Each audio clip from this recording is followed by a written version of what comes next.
नमस्कार दोस्तों, मैं जितेंद्र चौधरी, आपका अपना यूट्यूब चैनल साइंस मुकाबला में आपका स्वागत है। तो दोस्तों, इस वीडियो में हम चर्चा करेंगे थायराइड ग्रंथि के बारे में। तो दोस्तों, थायराइड ग्रंथि को आउटू ग्रंथि भी कहा जाता है और यह आउटू ग्रंथि दोस्तों गले में स्थित होती है और इसकी आकृति अंग्रेजी के एच के आकार की होती है। यह एच के आकार की होती है। इसे दोस्तों सेल्फ सुसाइड ग्रंथि भी कहा जाता है। क्या कहा जाता है दोस्तों? सेल्फ सुसाइड ग्रंथि भी कहा जाता है। इसे टेम्पो ऑफ लाइफ भी कहा जाता है। क्या कहा जाता है दोस्तों? टेम्पो ऑफ लाइफ भी कहा जाता है। यह सबसे बड़ी अंतःस्त्रावी ग्रंथि होती है। यह सबसे बड़ी अंतःस्त्रावी ग्रंथि होती है और इसे अंतःस्त्रावी तंत्र का पेस मेकर भी कहा जाता है। क्या कहा जाता है दोस्तों? अंतःस्त्रावी तंत्र का पेस मेकर भी कहा जाता है। इससे दोस्तों दो हार्मोन निकलते हैं। एक निकलता है थायरोक्सिन हार्मोन जिसे T4 भी कहा जाता है और एक निकलता है ट्रायोडोथायरेनोनिन जिसे T4 भी कहा जाता है। ये थायरोक्सिन होता है दोस्तों, इसमें आयोडीन पाया जाता है और आयोडीन की कमी से रोग होता है घेंगा। कौन सा रोग होता है दोस्तों? घेंगा। इसमें क्या होता है? थायराइड ग्रंथि ये सूजन आ जाता है इस पर और कौन सा रोग होता है दोस्तों? घेंगा रोग होता है। और यह थायरोक्सिन हार्मोन शरीर में ऑक्सीकरण और उपापचय क्रियाओं को नियंत्रित करता है। थायरोक्सिन की कमी से बच्चों में दोस्तों क्रिटिनिज्म जिसे जड़वा मनता रोग भी कहा जाता है। इस रोग में बच्चों का मानसिक और शारीरिक विकास अवरुद्ध हो जाता है, यानी रुक जाता है। और वयस्क में होता है मेविस्डिया जिसे दोस्तों हाइपोथायराइडिज्म भी कहा जाता है। इस रोग में व्यक्ति गूंगा बहरा भी हो जाता है। अधिकता के कारण रोग होता है दोस्तों गलूनर रोग होता है। एक होता है दोस्तों नेत्रोन सेदी रोग होता है और एक होता है हाइपरथायराइडिज्म जिसे एक्सोप्थेल्मिया कहा जाता है। तो दोस्तों हमने क्या देखा? सबसे पहले थायराइड ग्रंथि का दूसरा नाम क्या था? आउटू ग्रंथि। क्या था दोस्तों? आउटू ग्रंथि। कहां पाई जाती है? श्वास नली के समीप। कहां पाई जाती है दोस्तों? श्वास नली के समीप। यह सबसे बड़ी अंतःस्त्रावी ग्रंथि होती है। यह सबसे बड़ी अंतःस्त्रावी ग्रंथि होती है। कैसे आकृति की होती है दोस्तों? एच आकृति की।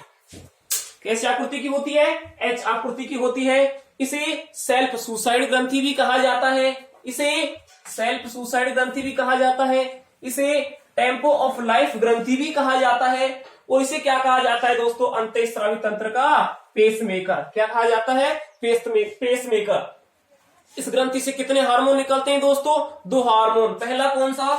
थायरोक्सिन जिसे T4 कहा जाता है और दूसरा निकलता है दोस्तों ट्रायोडोथायरेनोनिन जिसे T3 हार्मोन T3 भी कहा जाता है।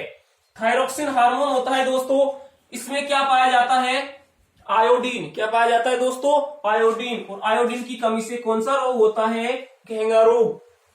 ये थायरोक्सिन शरीर में ऑक्सीकरण और उपापचय क्रियाओं को क्या करता है? नियंत्रित करता है। थायरोक्सिन की कमी से बच्चों में कौन सा रोग होता है दोस्तों?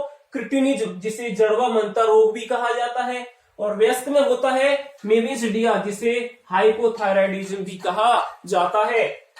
अधिकता के कारण रोग होता है दोस्तों गलूनर रोग और एक होता है नेत्रोन सेदी गलगंड और एक होता है हाइपरथायराइडिज्म जिसे एक्सोप्थेल्मिया भी कहा जाता है। आप इसका स्क्रीनशॉट भी ले सकते हो।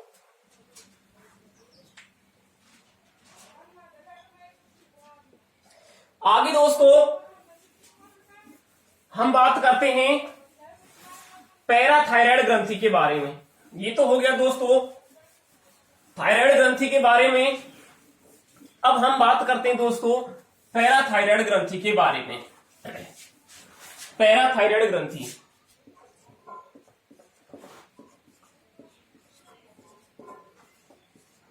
पैराथायराइड ग्रंथि दोस्तों अभी हमने पढ़ा है थायराइड ग्रंथि। तो यह पैराथायराइड ग्रंथि गले में थायराइड ग्रंथि के पीछे पाई जाती है। ये कहां पाई जाती है दोस्तों? गले में थायराइड ग्रंथि के पीछे पाई जाती है। यह गले में थायराइड ग्रंथि के पीछे पाई जाती है, पीछे पाई जाती है, पीछे पाई जाती है। इनकी संख्या 4 होती है। पैराथायराइड ग्रंथि की संख्या कितनी होती है दोस्तों? 4। इनकी संख्या 4 होती है, इनकी संख्या 4 होती है। इनसे दोस्तों 2 हार्मोन निकलते हैं, इनसे 2 हार्मोन निकलते हैं। हार्मोन कितने निकलते हैं दोस्तों? 2। जो पैराथायराइड ग्रंथि है इससे 2 हार्मोन निकलते हैं। एक निकलता है पैराथार्मोन, हार्मोन जिसे कॉलिप हार्मोन भी कहा जाता है, जिसे कॉलिप हार्मोन भी कहा जाता है।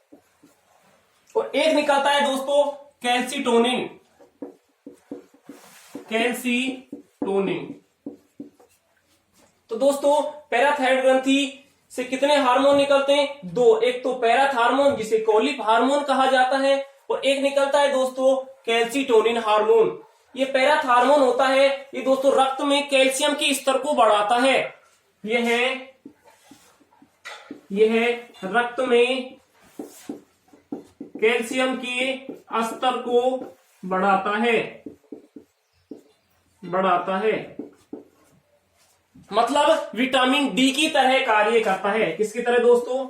विटामिन डी की तरह कार्य करता है, विटामिन डी की तरह कार्य करता है।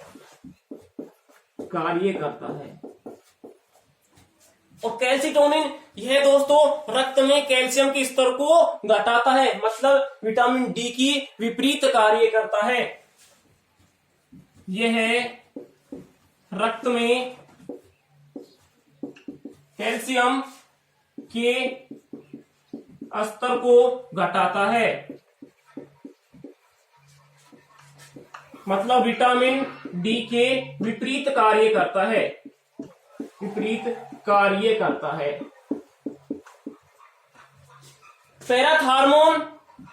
हार्मोन की कमी से दोस्तों टिटेनी या ऐंठन रोग होता है। इस हार्मोन की कमी से